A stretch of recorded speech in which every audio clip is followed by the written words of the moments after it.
Alors, Boris Johnson, vous savez, qui a été élu de l'Union, et qui a promis cette sortie de l'Union européenne le 31 octobre après cette victoire écrasante. Tout de suite, j'en discute avec Alexander Seed, journaliste indépendant à Londres. Bonjour, Monsieur Seal.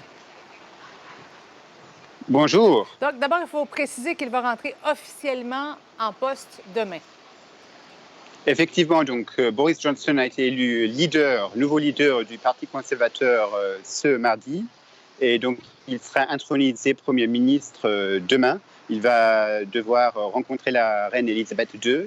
Et puis, il sera officiellement Premier ministre. Tenez, j'ai apporté la une du Evening Standard. C'est un journal gratuit du soir. Et c'est marqué que Boris Johnson il a eu une victoire écrasante. Il a battu son rival Jeremy Hunt, ministre des Affaires étrangères, avec 66% des voix. Et je vous rappelle que l'électorat du Parti conservateur qui ont voté pour Boris Johnson représente moins de 1%, en fait. Mais Boris Johnson, il a été élu avec une majorité plutôt confortable. Et donc maintenant, reste à savoir quel gouvernement va-t-il choisir. Et la question que tout le monde se pose, est-ce que M. Johnson va obtenir les concessions nécessaires des dirigeants de l'Union européenne? Le négociateur en chef du Brexit, Michel Barnier, il a tweeté, il a d'abord félicité Boris Johnson pour sa nomination en tant que Premier ministre. Et aussi, il veut travailler avec Boris Johnson et se dit prêt à remodifier un peu l'accord sur le Brexit, mais notamment la déclaration politique. Mais comme vous savez, le 27 pays de l'Union européenne ne veut pas renégocier l'accord. Et la question également qu'on se pose, comment M. Johnson peut-il réussir là où Theresa May s'est cassé les dents?